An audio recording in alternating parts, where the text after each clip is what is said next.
Você está ouvindo Em Segundo Plano. Acho que gastei apenas cerca de 10% das minhas energias escrevendo. Os outros 90% foram para me manter à tona. Essa frase da escritora Catherine Ann Porter, nossa, tem uma honestidade que chega a doer, né? Dói mesmo. Ela joga a gente direto no meio de uma ideia que assombra a arte há séculos. Essa noção de que, para ser um gênio, é preciso sofrer. Exato. De onde vem isso? Será que a criatividade e a doença mental estão mesmo amarradas uma na outra? Ou isso é só um mito romântico? Um mito que a gente se acostumou a contar, né? Pois é, e na nossa análise de hoje, a gente vai fundo nessa questão. E a nossa guia principal vai ser uma pesquisadora, assim, incrível, a neurocientista e psiquiatra Nancy Andreessen. O trabalho dela é fundamental. A fonte que a gente vai desvendar é o livro dela, O Cérebro Criador, A Neurociência do Gênio. E o livro é tipo o resumo de uma vida inteira de pesquisa. Mais de 30 anos, né? 30 anos de pesquisa nessa encruzilhada entre o cérebro, a psicologia e a história dessas mentes brilhantes que já existiram. Exato. E a nossa missão aqui é justamente ir além do que todo mundo já ouviu. As histórias do Van Gogh cortando a orelha, da Sylvia Plath. Da Virginia Woolf. Isso. São narrativas poderosas, mas são anedotas, casos isolados. O que a Andreessen propõe é usar o bisturi da ciência para entender a relação de verdade. Entendi. Nosso objetivo é separar o fato da ficção desse mito do gênio atormentado e ver o que os dados realmente mostram. E para a gente confiar na investigação, precisamos conhecer a detetive, por assim dizer. E a Nancy Andreessen não é uma cientista qualquer. De jeito nenhum. A perspectiva dela é totalmente única. Para começar, ela mesma foi uma criança prodígio, considerado um gênio. Mas o que me deixa realmente impressionada é a formação dela. A trajetória dela é fascinante. Ela tem um doutorado em literatura renascentista inglesa. Sério? Sim, ou seja, ela estudou Shakespeare, John Donne. Ela entende a arte da palavra por dentro. E só depois disso tudo ela decidiu fazer medicina, se tornou psiquiatra e uma das pioneiras no uso de neuroimagem. Nossa, então ela literalmente viveu nos dois mundos que estava tentando conectar. Exatamente. Isso muda tudo. Não é só uma médica analisando um artista como um objeto de estudo. Ela tem a sensibilidade literária e o rigor científico. E pelo que eu li, tinha uma motivação pessoal muito forte também, né? Algo sobre o potencial desperdiçado. Com certeza, isso é um motor no trabalho dela. Ela conta que a própria mãe, apesar de todo o potencial que tinha, a desencorajava, dizendo que ninguém se casaria com uma mulher com doutorado. Que absurdo. Pois é. Ela viu de perto como o talento pode ser sufocado. Então, uma pergunta que a guiou foi: quantas mentes brilhantes, ao longo da história, a gente perdeu por falta de incentivo ou por não entendermos como elas funcionavam? Ela queria entender como parar de desperdiçar tanto talento humano. Isso mesmo. Ok, vamos lá. O ponto de partida do trabalho mais famoso dela foi um lugar quase mítico. O Iowa Writers Workshop. Ah, sim. Para quem não é da área, esse é um dos programas de escrita mais prestigiados do mundo. Tipo, Kurt Vonnegut deu aula lá. Era a amostra de estudo perfeita. Um verdadeiro laboratório vivo de criatividade. Dezenas de mentes super criativas, todas concentradas num só lugar. E a hipótese inicial da Andreessen, quando ela começou o estudo lá nos anos 70, não era nada do que a gente imagina. Não mesmo. Era bem lógica, baseada no que se sabia na época. Ela não esperava encontrar um bando de escritores doentes. Ela achava que eles seriam super saudáveis, certo? A ideia dela era outra. Exatamente. A hipótese dela era de que os escritores em si seriam psicologicamente robustos, mas que teriam uma taxa alta de esquizofrenia nos seus familiares de primeiro grau. Ah, entendi. Ela se inspirou em casos famosos, como o de James Joyce, cuja filha tinha esquizofrenia, ou Albert Einstein, que tinha um filho com a mesma condição. A ideia, então, era que os escritores carregavam os genes para a doença, mas de uma forma atenuada, que se manifestava como criatividade em vez de psicose. Essa era a aposta. Uma hipótese elegante até. Faz todo sentido. Mas aí que a história fica muito interessante, porque o que ela encontrou não só refutou a hipótese, como a demoliu por completo. Um choque total. Mas antes de revelar os resultados, vale a pena a gente parar um segundo para entender por que esse estudo foi tão revolucionário. Certo. Já existiam outras pesquisas sobre isso, mas eram, pouco científicas. Dependiam de ler biografias e dizer, fulano parece que era meio maluco. Era basicamente fofoca histórica com o verniz acadêmico. Exatamente. A Andreessen trouxe um rigor inédito. Primeiro, ela fez entrevistas em primeira pessoa.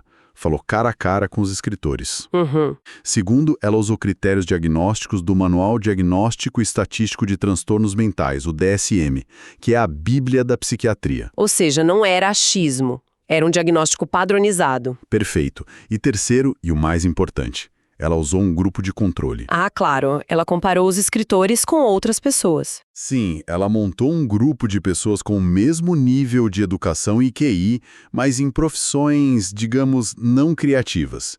Advogados, administradores... Para ter uma base de comparação. Isso.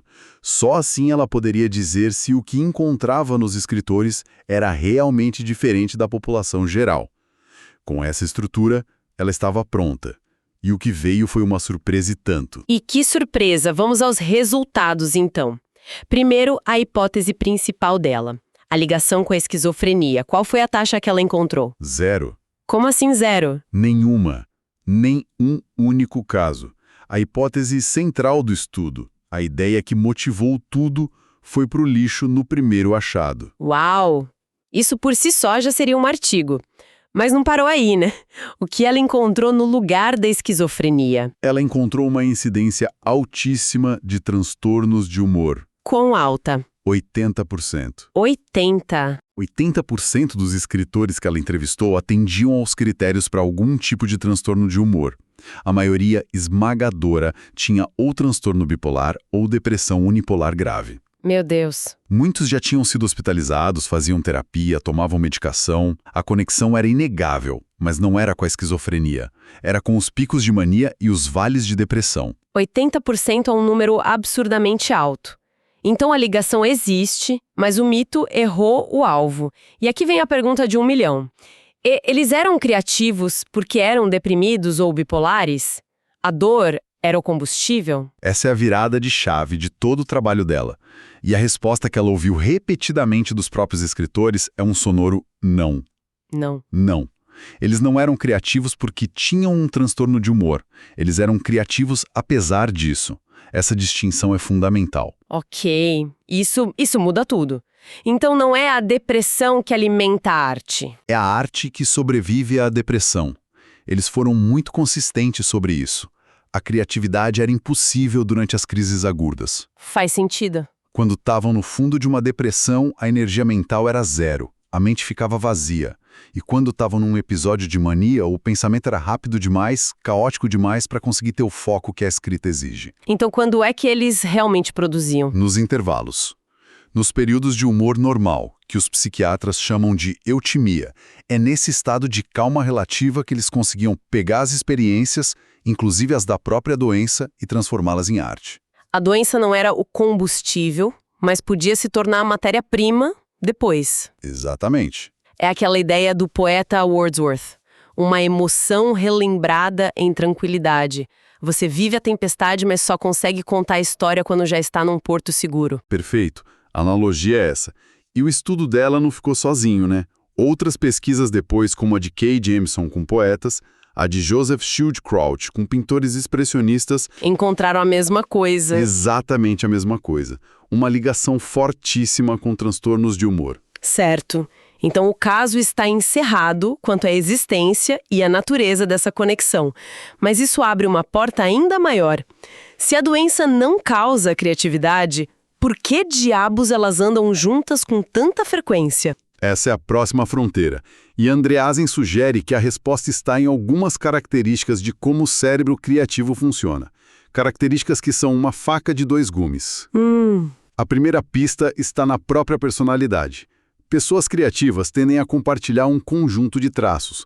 Coisas como uma imensa abertura a novas experiências, Ok. uma alta tolerância à ambiguidade, sabe? Elas ficam confortáveis sem ter respostas prontas. Mas qual o lado negativo disso? Onde está a vulnerabilidade? O preço é que o mundo interior de uma pessoa com esses traços é, nas palavras da Andreessen, mais fluido e nebuloso. É uma mente que vive mais em perguntas do que em respostas. Isso pode levar a sentimentos de estranhamento, de alienação. E eventualmente de depressão. É como ela diz, viver no limite. Exato. Viver na fronteira entre o caos e a ordem. E se a gente for ainda mais fundo, para o nível do pensamento mesmo, deve ter algum mecanismo cerebral que seja comum aos dois mundos. Tem. E aqui a coisa fica realmente fascinante. O mecanismo cognitivo que parece ser o elo perdido é um conceito que um psiquiatra suíço, Eugen Bleuler, descreveu lá no início do século XX. Ele chamou de afrouxamento das associações. Afrouxamento das associações. Soa caótico. Bleuler descreveu isso como uma característica central da esquizofrenia. É quando os pensamentos perdem suas conexões lógicas.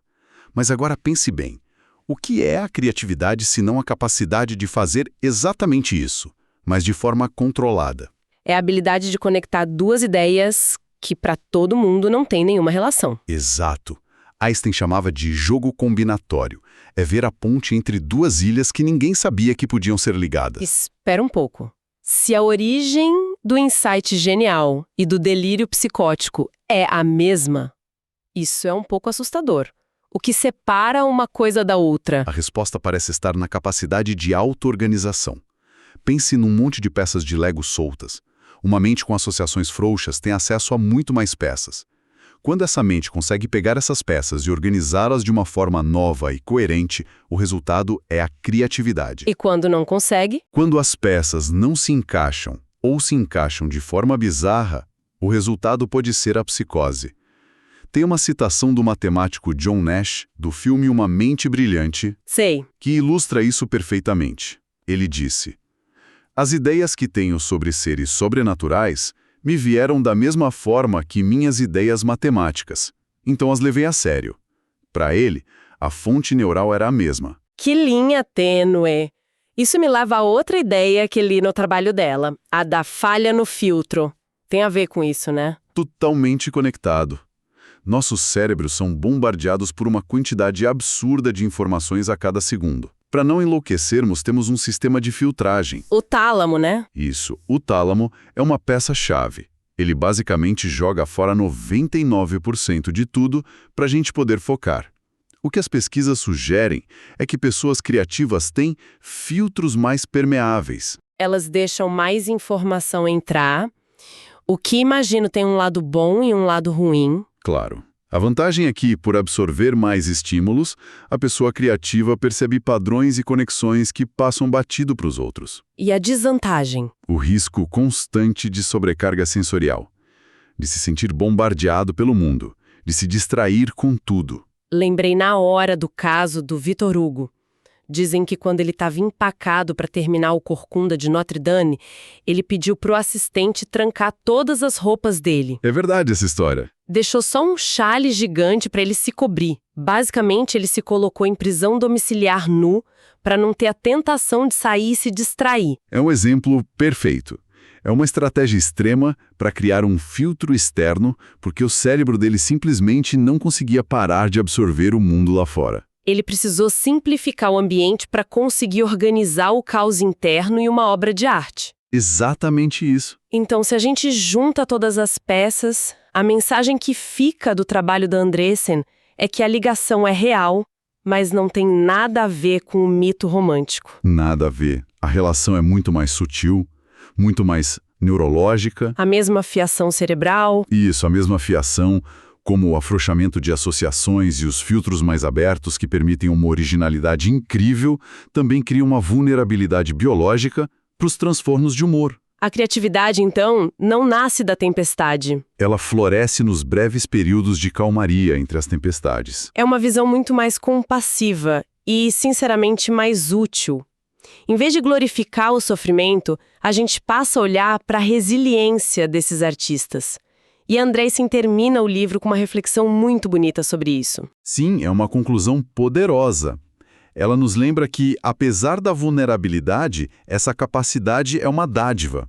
Ela escreve: Nossa capacidade de usar o cérebro para sair de nossas perspectivas e circunstâncias e enxergar algo além do mundo objetivo é uma dádiva poderosa.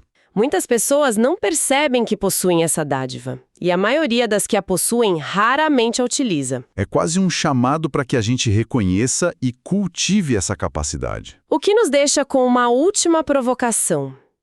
Se a vulnerabilidade mental e o potencial criativo podem nascer das mesmíssimas características neurológicas, como esses filtros mais abertos, o que uma sociedade arrisca perder quando foca apenas em corrigir a vulnerabilidade, em vez de também aprender a cultivar e proteger o dom extraordinário que a acompanha? Se em algum momento você pensou em alguém enquanto ouvia este episódio, talvez valha compartilhá-lo com essa pessoa. Obrigado por ouvir. Até o próximo episódio.